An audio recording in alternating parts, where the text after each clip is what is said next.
IT. A lot of people don't know what it stands for. If you're one of those, it stands for Information Technology. Kinda makes sense actually. That's a job that I always wanted, but I never really got around to actually taking the courses for it. I've been working with computers since I was 12, so it's been, oh Lord, it's been almost 30 years. I remember the first computer I owned was a 386, and the modem I had to get on message boards to get online. I remember downloading 1 megabyte and it took me 3 hours. So much different now. Well, I scrounged around the internet to find some funny stories from IT. Stories about computer geeks dealing with Luddites. Hope you guys enjoy. Without further ado, let's go.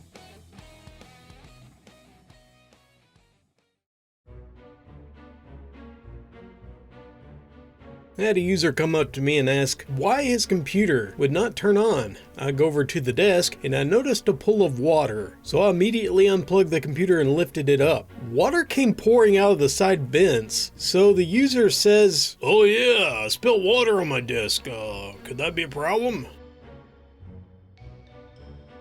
One time I got a call from a guy complaining that his computer was hacked. This tends to be a common thing that people say because every time something went wrong, they would say it was hacked. I went to his computer and I realized what happened. In the office, we have a lot of pranksters. He left his computer unattended while it was still running under his name. So someone got on his computer and changed all the notification sounds to play the Imperial March from Star Wars every time he did an action. Not just a part of the song, the whole song. So I changed him back to normal.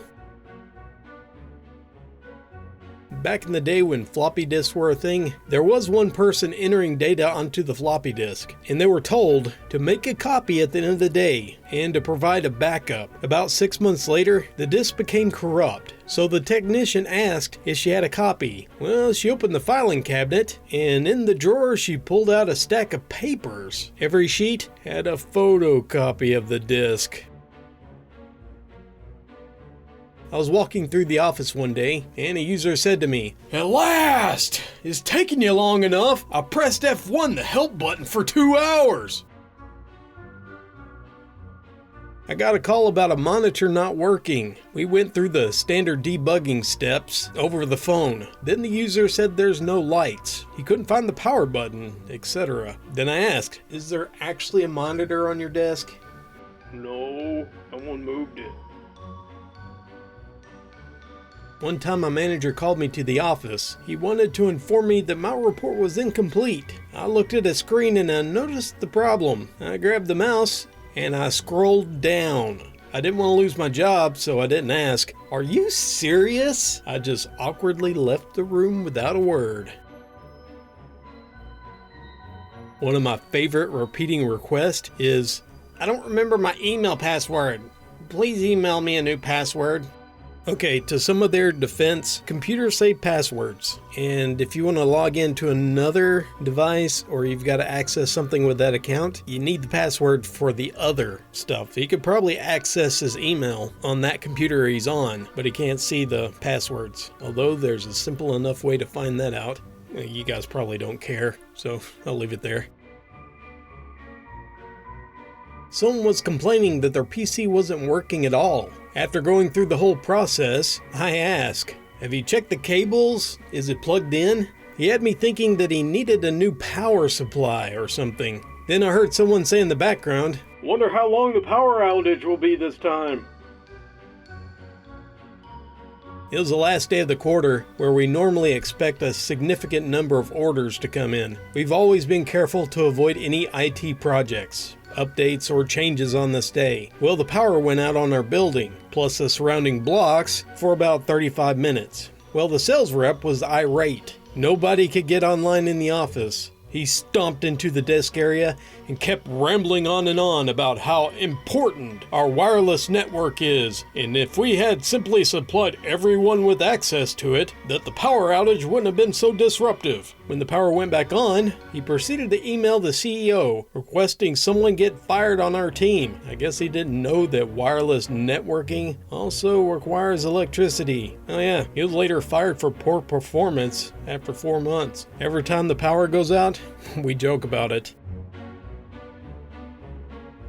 A user calls saying that the mouse wasn't working, so I tell him no problem. I grab a new one and I head over. Upon arrival, the user says, "And there's that annoying red light shining in my eyes too." I turn the mouse right side up and I walked quickly out of earshot, promptly losing it with laughter.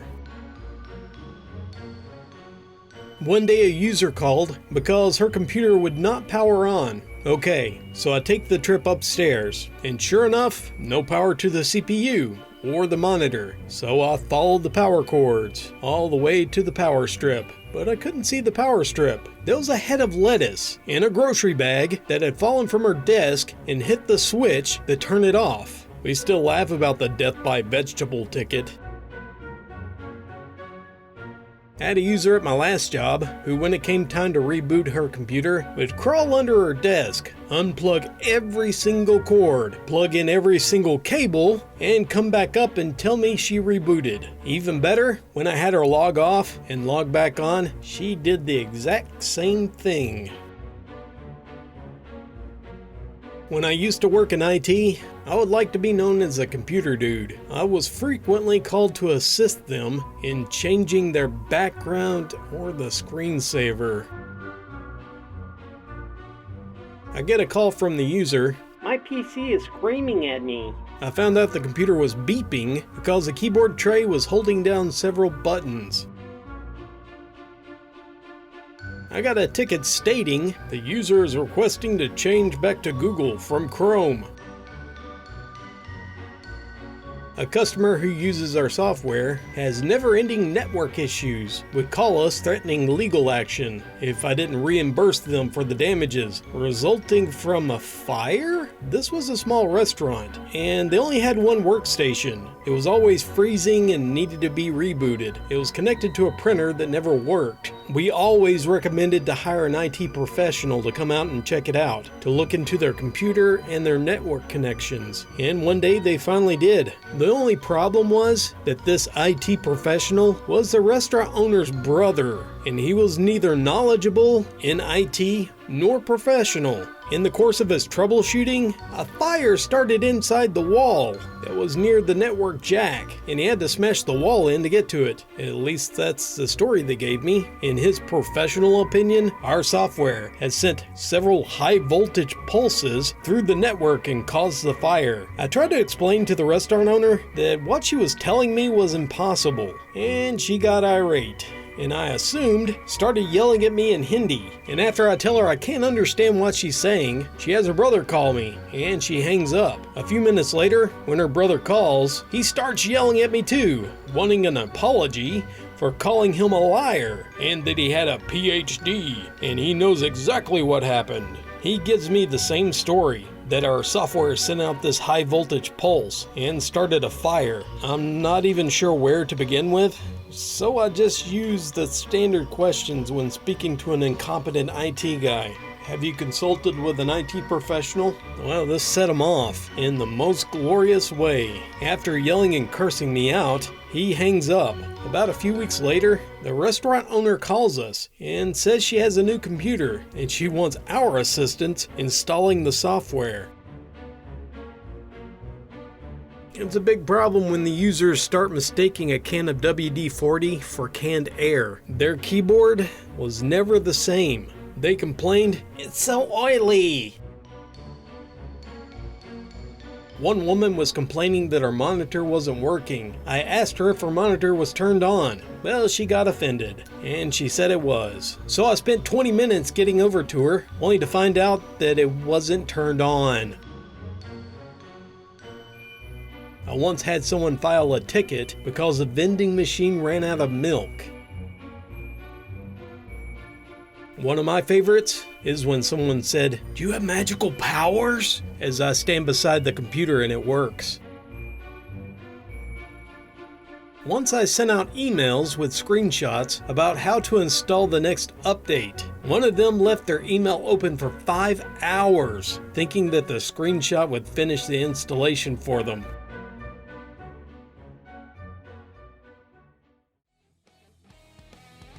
This was fun. Tell you what, in this day and age, you wouldn't think you would run into this kind of ignorance.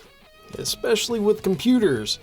Almost everyone has one, not unless you're a boomer or older, but even those people are usually pretty bright when it comes to it. Although my dad is kind of weird. He worked as a technician, changing out circuit boards and actually doing programming. And he couldn't figure out how to change a freaking coax cable on the TV or how to use a remote. I think he's gotten better since then. I hope so.